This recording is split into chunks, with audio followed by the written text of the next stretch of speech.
আসসালামু আলাইকুম রাহমাতুল্লাহ। আমি আকবর আলী আছি আপনাদের সাথে। আপনারা দেখছেন আমার ভিডিও। আমি গত কিছুদিন আগে চাঁদপুর গিয়েছিলাম দিনের ট্যুরে, একটা বিশেষ কাজে। আর এখন যেটা দেখতে পাচ্ছেন এই জায়গাটা হচ্ছে আমার নানির বাড়ি এলাকা।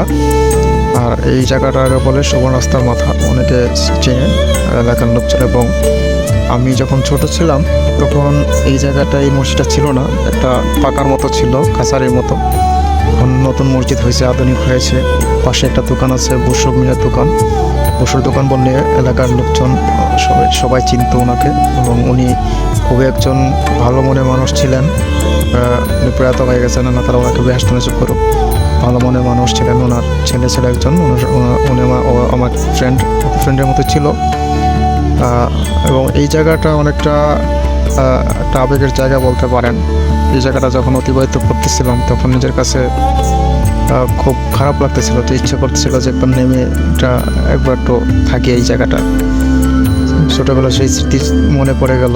কত এইখানে ঘোরাফেরা করছি, চলছি, কত আড্ডা দিছি বন্ধুদের সাথে।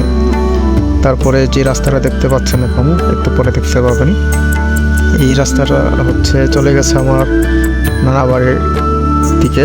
এবং এটা দিয়ে আমরা সবসময় যাতায়াত করতাম, এই রাস্তাটা দিয়ে। খুব অনেক স্মৃতি এখানে, আসলে হয়তো বলে বোঝানো যাবে না। তারপরে আমরা এগিয়ে যাচ্ছি সেই চাঁদপুরের দিকে। এটা হচ্ছে আপনার চাঁদপুরের গাছতলা ব্রিজের টোল প্লাজা। এটা অবধি চলতেছে, জানি না এই টোল প্লাজা কবে বন্ধ হবে। তারপরে আমরা চলে যাচ্ছি এখন দুই পাশে সবুজ শ্যামল সুন্দর ছায়াঘেরা এক রাস্তা। এটা আমার খুব অনেক প্রিয় একটা জায়গা। সবসময় এখান দিয়ে গেলে মনে ইচ্ছা করে যে এখানে একটু থামে, একটু নেমে কতক্ষণ মানে সবুজ শ্যামল হাওয়া খাই এবং ঘুরে বেড়াই। এত সুন্দর একটা জায়গা।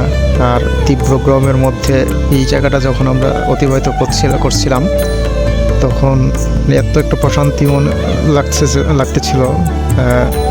এবং এই জায়গাটা অনেক শীতল ছিল আশেপাশে অন্যান্য জায়গার তুলনায়। চারিদিকে তো রোদ হাহাকার করতেছে, যে কোনো বৃষ্টি নেই।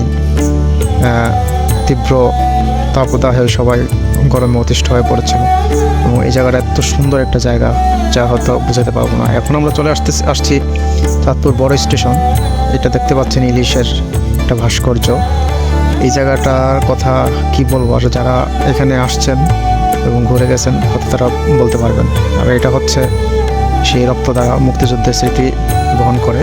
এটা একটা ইতিহাস আছে, যারা জানেন না তারা গুগল করে জানতে পারবেন, সেটা আমি আর বলবো না এখন। আর এই নদীর তিন মোহনা, যেটাকে চাঁদপুর বড় স্টেশন বলে সবাই, এবং এই নামেই সবাই চিনেন, কারণ এর পাশে রয়েছে চাঁদপুরের রেল স্টেশন। ওই নাম অনুসারে এখানে নাম করা হয়েছে বড় স্টেশন। আর এইখানে নদীর পাড়ে হওয়ার কারণে এত সুন্দর নির্মল বাতাস। সবাই এখানে এই গরমের মধ্যে প্রচুর মানুষ দেখতে পেলাম। এবং এখানে যখন আসছি মানে আমি ঘামের একদম আমার শরীর ভিজে গেছিলো। এখানে আসার পর এত প্রশান্তির একটা বাতাস, মনে হয় যেন শরীরটাকে ঠান্ডা করে দেবে আল্লাহর রহমতের বাতাসে। খুব ভালো লাগছে, ইচ্ছে করছিল যে এখানে থেকে যাই আজকের দিনটা, কিন্তু সময় স্বল্পতার কারণে বেশিক্ষণ থাকতে পারিনি। আসছিলাম পাশে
আমার কাছে খুব ভালো লাগে এই জায়গাটা, এবং খুব প্রিয় একটা জায়গা আমার কাছে এটা।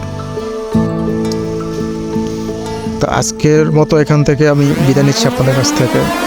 আপনারা ভালো থাকবেন, আমার জন্য দোয়া করবেন। আর যেহেতু আমার এটা প্রথম ভিডিও, হয়তো অনেক কথাবার্তা ফ্লুয়েন্টলি বলতে পারিনি, আমার সুন্দর নিশ্চয়ই দেখবেন। সবাই ভালো থাকবেন। আল্লাহ হাফেজ, আসসালামু আলাইকুম।